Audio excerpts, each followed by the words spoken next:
أعوذ بالله من الشيطان الرجيم. بسم الله الرحمن الرحيم.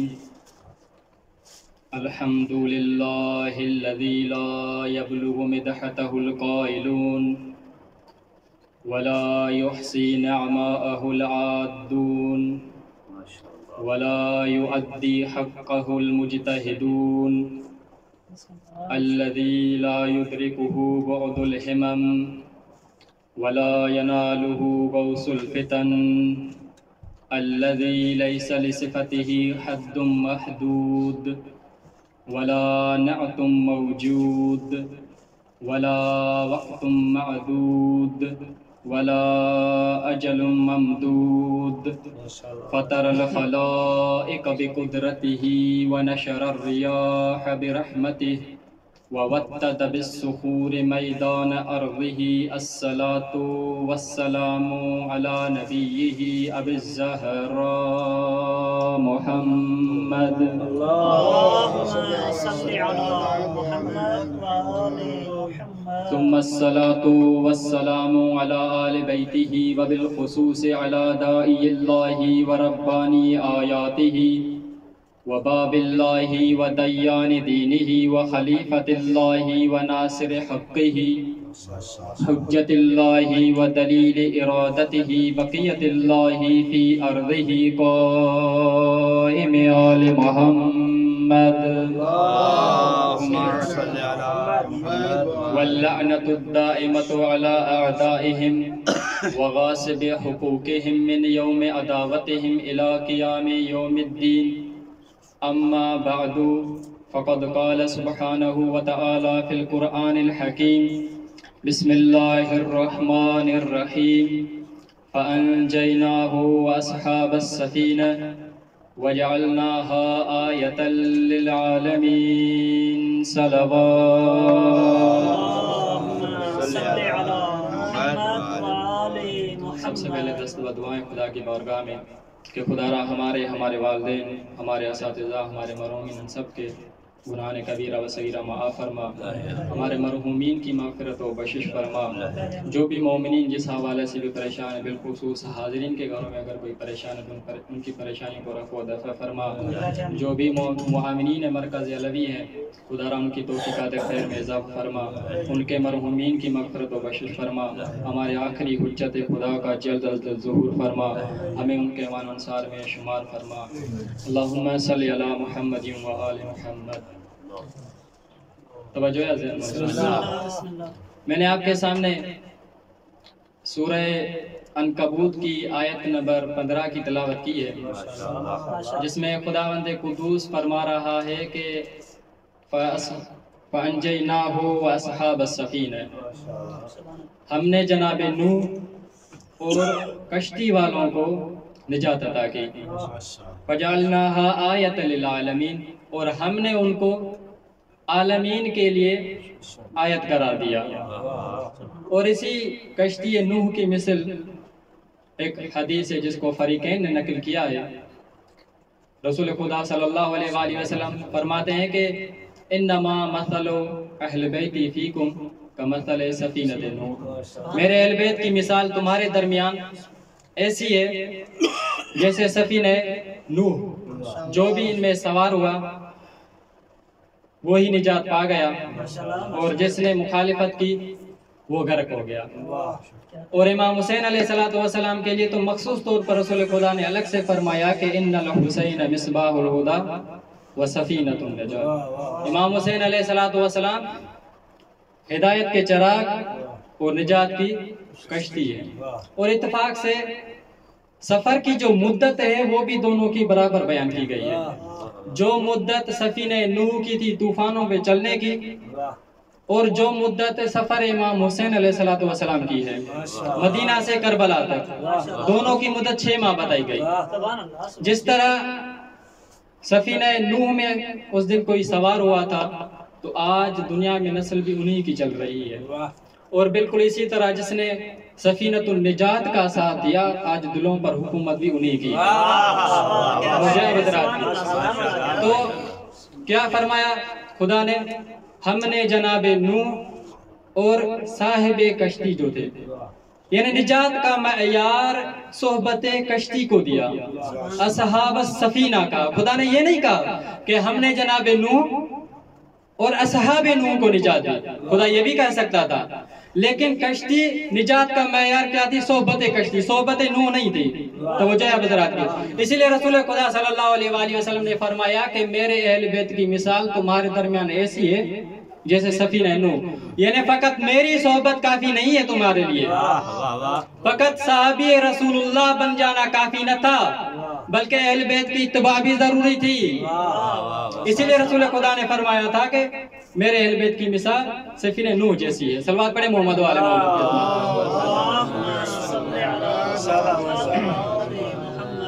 اور جب کشتی نوح بن رہی تھی حکم خدا سے، ہدایت خدا سے، تو خدا نے کہا تھا کہ وَلَا تُخَاطِبْنِي فِي الَّذِينَ ظَلَمُوا، اے نوح آپ اپنی ذمہ داری کو انجام دیں، ظالمین کے بارے میں مجھ سے کلام نہ کریں، اِنَّهُمْ مُغْرَقُونَ، انہیں انقریب پتہ چل جائے گا کہ میرا عذاب کیا ہے۔ آپ اپنی ذمہ داری انجام دیتے رہیں۔ اور جناب نوح، چونکہ نوح تھا ایک امت کے لیے باپ جیسا ہوتا ہے، پھر بھی ہدایت کی طرف بلاتے رہے۔ تو کیا کہا انہوں نے؟ جو قوم کے رؤساء تھے انہوں نے کہا تھا کہ اَنُؤْمِنُ لَكَ وَاتَّبَعَكَ الْأَرْذَلُونَ، کیا ہم تمہاری اتباع کریں جبکہ تمہاری اتباع تو پست لوگ کر رہے ہیں۔ یعنی دیکھیں اہل دنیا کی منطق بھی عجیب ہوتی ہے، جو محب دنیا ہوتے ہیں وہ کیا کہہ رہے تھے؟ یعنی دین میں بھی اپنا معیار دیکھ رہے تھے کہ ہمارے معیار کے مطابق دین ہے یا نہیں ہے، عقائد کو بھی پیسوں میں تول رہے تھے، یہ تھے اہل دنیا۔ لیکن پھر بھی جناب نوح نے کہا تھا کہ وَمَا أَنَا بِطَارِدِ الَّذِينَ آمَنُوا، میں تمہاری وجہ سے اہل ایمان کو تو نہیں چھوڑ سکتا، تمہارے دلوں میں تو محبت دنیا ہے، کیا میں تمہاری وجہ سے اہل ایمان کو اپنی محفلوں سے نکال دوں؟ میں تو ایسا نہیں کر سکتا۔ جب جناب نوح ایک مرسل ہونے کے بعد اہل ایمان کو نہیں چھوڑ سکتے تو جو سید المرسلین ہے وہ کل ایمان کے احسانات کو کیسے بھول سکتے ہیں؟ کیا کہا قوم کے رؤساء نے کہ ہم تمہاری اتباع نہیں کر سکتے۔ ایک طرف یہ جناب رسول خدا تھے تو دوسری طرف جناب ابو طالب ہے۔ جب مکہ کے مشرکین کہہ رہے تھے کہ اے ابو طالب محمد کو ہمارے حوالے کر دو، تم جو چاہو گے ہم دے دیں گے، محمد کو ہمارے حوالے کر دو، اس کے دین سے ہمارے آباء و اجداد کے دین کو خطرہ ہے، ہم اپنا بیٹا بھی دینے کے لیے تیار ہیں۔ جناب ابو طالب نے کہا کہ تمہاری عجیب منطق ہے، میں اپنا بیٹا تمہارے حوالے کر دوں تاکہ تم اسے قتل کر دو، اور تمہارا بیٹا میرے پاس آئے میں اس کا نفقہ اٹھاؤں؟ یہ کیسی منطق ہے تمہاری؟ میں ایسا نہیں کر سکتا۔ یہ لہجہ نوح نہ تھا تو اور کیا تھا؟ یہ سیرت انبیاء نہیں تھی تو اور کیا تھا؟ پتہ نہیں دنیا کیسے کہہ دیتی ہے کہ جناب ابو طالب نے ایمان ہی نہیں لایا تھا۔ صلوات پڑھیں محمد و آل محمد۔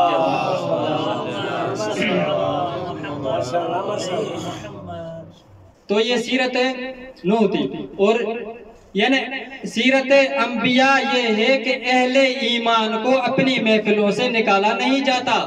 تو جب سید الانبیاء اگر اپنی محفل سے کسی کو نکال دے تو ایسے لوگوں کو کل ایمان پر کیسے ترجیح جا سکتی ہے؟ تو جناب نوح نے اپنی کشتی بنائی۔ صلوات پڑھیں محمد و آل محمد۔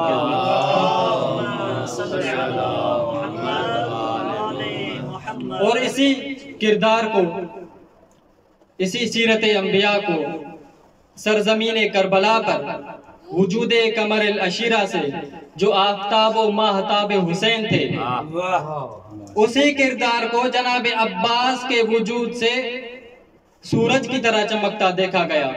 جب شمر ملعون نے کہا کہ این العباس و اخوتہ، کہاں ہے عباس اور ان کے بھائی، میں امان نامہ لائے ان کے لیے، تو اب روایت کہتی ہے کہ فَأَعْرِضُ عَنْهُ، جناب عباس اور ان کے بھائی علیہ السلام نے ان سے منہ موڑ لیا۔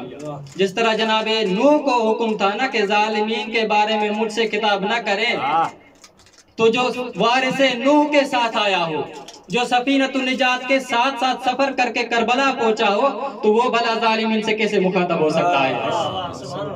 چونکہ امر امام تھا، کہا کہ اے عباس اجیبو ہو ولو کان فاسقن، اسے جواب دو اگرچہ یہ فاسق ہے۔ تو ایک مرتبہ ابن اسد اللہ الغالب بن کل غالب نے، رائی بن کل رائب نے لہجہ ابو طالب اختیار کیا، سیرت نوح کی ایک جھلک دکھائی اور کہا کہ کیا چاہتے ہو، وما ترید، تم کس وجہ سے آئے ہو، تم کیا چاہتے ہو کہ میں تمہارے امان نامے کی وجہ سے وارث انبیاء کو چھوڑ دوں، تمہاری مختصر زندگی کی وجہ سے مولا حسین کو چھوڑ دوں؟ میں لعنت کرتا ہوں تم پر بھی، تمہارے امان نامے پر، تمہارے امیر المومنین پر بھی۔ یہ سیرت انبیاء نہیں تھی تو اور کیا تھا جو کربلا میں اصحاب امام حسین علیہ السلام میں دیکھی گئی تھی۔ ایک مرتبہ صلوات پڑھیں محمد و آل محمد کی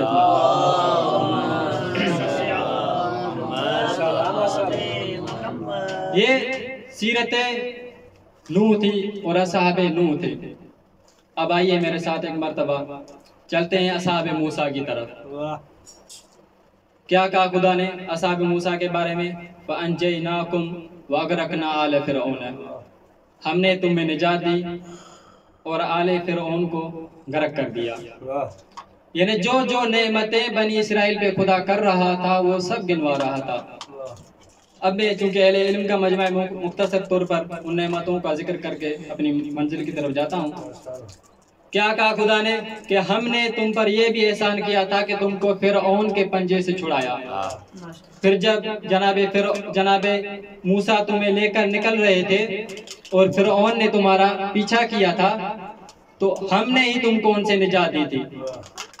جب ایک مرتبہ یہ دریائے نیل پار کر اس پار چلے گئے تو چونکہ وعدہ تھا جناب موسیٰ سے کہ 40 رات میرے ہاں گزارنی ہے، جب جناب موسیٰ خدا کے ہاں گزار کر آئے تو پھر دیکھا کہ قوم گمراہ ہو گئی ہے، پھر ان کو ہدایت پر لایا۔ اس کے بعد پھر کیا ہوا؟ اس کے بعد ہر قوم کے لیے الگ الگ ایک چشمہ نکالا، ان پر من و سلوہ کا سایہ تھا، تمام نعمتیں خدا گنوا رہا تھا۔ یعنی ان واقعات سے معلوم ہوتا ہے کہ نعمتیں خدا کا حاصل ہو جانا اس میں کسی قوم یا فرد کا کمال نہیں ہوتا، خدا ایسے نالائق افراد کو بھی نعمتوں سے نواز دیتا ہے جن کا دنیا میں کوئی جواب ہی نہیں ہوتا۔ تو اب یعنی ایسے نالائق افراد کو نعمتیں دیتا ہے جن کا دنیا میں کوئی جواب نہیں ہے، تو کمال انسان اس کے تشکر، قدر شناسی اور شکر گزاری میں ہے۔ تو اب اگر کوئی کہے نا کہ فلاں بڑے خوش نصیب تھے کہ ہمیشہ زندگی رسول خدا کے ساتھ گزاری، مرنے کے بعد بھی ان کے ساتھ ہیں، تو نے یہ حدیث سنانا کہنا کہ کیا تمہیں یاد نہیں کہ رسول اللہ نے کیا کہا تھا؟ میری مثال موسیٰ جیسی ہے، میرے بھائی کی مثال ان کے بھائی ہارون جیسی ہے۔ تو اب صحابہ رسول اللہ بھی صحابہ موسیٰ جیسے ہوں گے جنہیں بڑی بڑی نعمتوں سے نوازا تو گیا تھا۔ اسلام جیسی نعمت، قرآن جیسی نعمت، رسول اسلام جیسی نعمت تو ملی تھی، لیکن نہ کبھی ان کا شکریہ ادا کیا اور نہ ہی کبھی انہیں صحیح طریقے سے استعمال کیا تھا۔ ایک مرتبہ صلوات پڑھیں محمد و آل محمد۔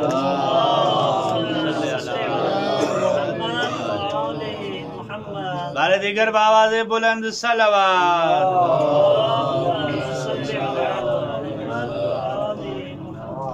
یہ اصحاب موسیٰ تھے۔ اب اصحاب عیسیٰ بھی دیکھ لیجئے، ان کے بارے میں خدا نے کیا کہا؟ وَإِذْ أُوحِيتُ إِلَى الْحَوَارِيِّينَ أَنْ آمِنُوا بِي وَبِرَسُولِي، میں نے حواریوں کی طرف وحی کی تھی کہ مجھ پر اور میرے رسولوں پر ایمان لے آؤ۔ جب ایمان لے آئے تو کیا کہا قوم نے؟ حواریوں نے کہا کہ یا عیسیٰ ابن مریم هل يستطيع ربك ان ينزل علينا مائدة من السماء، کیا تمہارے پروردگار میں یہ قدرت ہے کہ آسمان سے ہمارے لیے دسترخوان نازل کر دے؟ تو جناب عیسیٰ نے پہلے ان کو ڈرایا کہ ایسی ایسی خواہشیں نہ ظاہر کیا کریں، لیکن چونکہ قوم پر حجت تمام کرنی تھی تو اس لیے وہ دسترخوان نازل ہوا۔ جب دسترخوان نازل ہوا تو حواریوں نے کہا کہ پہلے آپ تناول فرمائیں عیسیٰ۔ جناب عیسیٰ نے کہا کہ میں خدا کی پناہ چاہتا ہوں، جس نے یہ دسترخوان منگوایا ہے وہی اس میں سے کھائے گا، لیکن وہ تو ڈر رہے تھے، نہیں کھا رہے تھے۔ لیکن پھر جناب عیسیٰ نے کیا کہا کہ جو اس زمانے میں بیمار تھے، زمین گیر تھے، ان کو بلایا اور دسترخوان ان کے حوالے کر دیا۔ جیسے ہی ان بیمار لوگوں نے کھایا تو سارے کے سارے شفا یاب ہو گئے۔ حالانکہ جناب عیسیٰ کو تو یہ طلب نہ تھی، لیکن چونکہ قوم پر حجت تمام کرنی تھی، اسی لیے ان کے لیے دسترخوان نازل کیا تھا۔ اب آپ نے دیکھا کہ اصحاب موسیٰ بھی، اصحاب عیسیٰ بھی، یعنی آسمانی دسترخوان نازل ہو رہے تھے، زمینی غذائیں حاصل ہو رہی تھی، لیکن پھر بھی ان نعمتوں کا شکریہ ادا نہ کیا تھا۔ کتنا بڑا فرق تھا اصحاب موسیٰ، اصحاب عیسیٰ اور اصحاب رسول اللہ میں۔ جو مخلصین اصحاب تھے، جناب عیسیٰ و موسیٰ کے اصحاب نے مختلف قسموں کی طرح طرح کی نعمتوں کا ذائقہ لیا تھا، لیکن اصحاب مخلصین نے طرح طرح کی مشکلوں کا سامنا کیا تھا۔ اسی بنا پر امام حسین علیہ السلام کو کہنے کا یہ حق تھا کہ جو بھی اصحاب خدا نے مجھے عطا کیے ہیں، ایسے اصحاب کسی کو نہیں دیے۔ 3 دن کی بھوک اور پیاس تھی، نہ آسمانی دسترخوان کا مطالبہ کر رہے ہیں، نہ زمینی غذاؤں کا مطالبہ کر رہے ہیں۔ ایک مرتبہ صلوات میں محمد والے محمد۔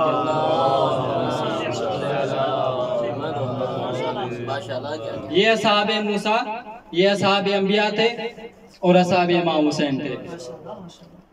جب جناب عیسیٰ نے کہا کہ جب جناب عیسیٰ نے اپنی قوم میں کفر کو محسوس کیا تو کہا کہ کون ہے جو میرا اللہ کی راہ میں مدد کرے؟ فلما احس عیسیٰ منہم الکفر قال من انصاری اللہ، کون ہے جو میری اللہ کی راہ میں مدد کرے؟ تو حواریوں نے کیا کہا تھا کہ نحن انصار اللہ، ہم اللہ کے مددگار ہیں۔ حالانکہ وہ کہہ سکتے تھے کہ اے جناب عیسیٰ ہم تمہارے مددگار ہیں، لیکن کہا کہ ہم اللہ کے مددگار ہیں۔ یعنی قرآن ایک قانون دے رہا تھا کہ جو بھی وقت کے نبی یا امام کی مدد کرے در حقیقت وہ خدا کی مدد ہوتی ہے۔ تو اب جب امام حسین علیہ السلام نے اپنے اصحاب با وفا کے ساتھ محرم الحرام میں کربلا کی زمین پر قدم رکھا تو یہ انصار امام حسین نہ تھے بلکہ تمام انبیاء کی محافظ تھے، حتیٰ کہ ان میں سے علی اصغر علیہ السلام بھی تھے۔ ایک مرتبہ صلوات پڑھے محمد والے محمد کی عظمت۔ یہ اصحاب امام حسین تھے۔ جیسے امام حسین علیہ السلام نے ولید کے دربار میں خطوط یزید سے کفر کی بو محسوس کی تو امام حسین علیہ السلام بھی اپنے اصحاب و انصار کے ساتھ نکل پڑے اور سفر کرتے کرتے ہوئے ایک مرتبہ مقام ذو حسن، بعد نے ان کی جگہ پر جیم بھی استعمال کیا ہے، اس مقام پر یا اس کے قریب پر جناب حر کی ملاقات ہوئی اور حر نے اپنا ارادہ بتایا کہ میں آپ کے سامنے کیوں آیا ہوں، مجھے کیوں بھیجا گیا ہے۔ امام حسین علیہ السلام نے کہا میں تو ایسا نہیں کر سکتا کہ آپ کے ساتھ کوفہ چلوں، لیکن جو خدا کی مرضی ہوگی وہی ہوگا۔ اب سفر کرتے کرتے ہوئے امام حسین علیہ السلام اور جناب حر کربلا پہنچے۔ میں مختصر کر دوں، جب 10ویں محرم کا دن ہوا اور حر نے ابن سعد سے پوچھا کہ تمہارا ارادہ کیا ہے، کیا تم واقعی جنگ کرنا چاہتے ہو؟ تو ابن سعد نے کہا کہ ہاں میں واقعی جنگ کرنا چاہتا ہوں۔ تو جناب حر آہستہ آہستہ پیچھے ہٹنے لگے اور قوم والوں نے پوچھا کہ اے حر تمہارا یہ ارادہ دیکھ کر ہمیں بہت تعجب ہو رہا ہے، اگر ہم سے کوئی پوچھے نا کہ ہمارے قوم میں، ہمارے قبیلے میں، اس لشکر میں سب سے زیادہ بہادر کون ہے تو ہم تمہارا ہی نام لیں گے۔ لیکن چونکہ جناب حر کا ارادہ بدل چکا تھا، کریم نے اپنے ایک دوست سے پوچھا جس کا نام قرہ ابن کیس بیان کیا گیا ہے، اسے پوچھا کہ کیا تم نے آج گھوڑے کو پانی پلایا ہے؟ تو قرہ ابن کیس کہتے ہیں کہ میں سمجھ گیا کہ جناب حر کا ارادہ کیا ہے۔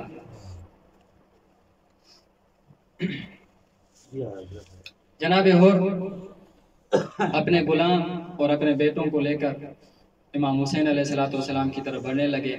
اب روایت کہتی ہے کہ آنے کا انداز یہ تھا حر کا کہ ہاتھ سر پر تھا، وہ یقول، اور کہتا ہوا آ رہا تھا کہ اللہم انی تبت الیک فتب علی، اے خدا میں تمہاری طرف بڑھ رہا ہوں، میری توبہ کو قبول کر لے، فقد ارعبت قلوب اولیائک و اولاد بنت رسولک۔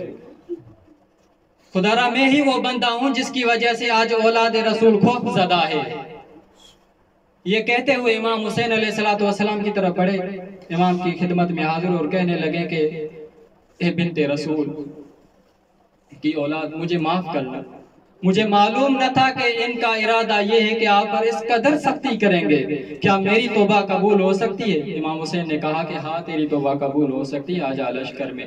اور کہنے لگے کہ مولا میں لشکر میں ابھی شامل نہیں ہونا چاہتا، میں چاہتا ہوں کہ واپس جا کر ان کو نصیحت کروں۔ امام نے کہا کہ جو تو ارادہ رکھتا ہے وہ کر لے، میں تجھے روکنے والا نہیں ہوں۔ پھر آیا اہل کوفیوں کے سامنے اور کہنے لگا کہ اے کوفیوں، کیا تم وہی لوگ نہ تھے جو خطوط لکھ کر ایک عبد صالح کو بلایا ہے اور آج اس پر اس قدر سختی کر رہے ہو؟ ھذا الفرات تشربہ الکلاب والخنازیر والیہود والنصارى، کیا یہ وہی فرات نہیں ہے کہ جس سے صحرا کے جانور تو پانی پی رہے ہیں، جس سے بے دین تو سیراب ہو رہے ہیں، لیکن اولاد رسول پیاسی ہے؟ پھر آئے اپنی قوم کی طرف، مولا حسین کی طرف، اور جنگ کی اجازت لیے۔ جنگ کرتے کرتے جب پہلی مرتبہ جنگ کی اور واپس امام حسین علیہ السلام کی طرف آئے اور کہنے لگے کہ مولا جب میں کوفہ سے نکل رہا تھا تو ایک غیبی آواز سنی تھی کہ ابشروا یا حر بالجنہ، اے حر تمہیں جنت کی بشارت دیتا ہوں۔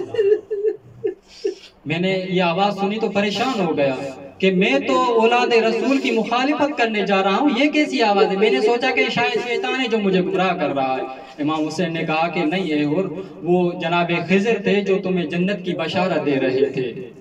پھر آئے دوسری مرتبہ حملہ کرنے اور حملہ کرتے، روایت کہتی ہے کہ زہیر بن کین اور حر ایک ساتھ لڑ رہے تھے۔ جب بھی اشقیاء ان پر محاصرہ کرتے تو ایک دوسرے کو اس محاصرے سے نکال دیتے۔ ایک مرتبہ جناب حر کا گھوڑا زخمی ہوا اور جناب حر سوار سے پیادہ ہو گئے، لڑتے لڑتے جب شہید ہو گئے تو ان ملعونوں نے جناب حر کے جسد کو امام حسین علیہ السلام کی طرف پھینکا، اور امام حسین علیہ السلام وہ لاش لے کر آئے ہیں، خیموں میں رکھی ہے، اور کہا کہ واقعاً تمہاری ماں نے کیا ہی نام رکھا ہے کہ تم حر ہو، واقعاً دنیا اور آخرت میں تم آزاد ہو۔ الا لعنت اللہ علی قوم الظالمین فسیعلم الذین ظلموا ای منقلب ینقلبون۔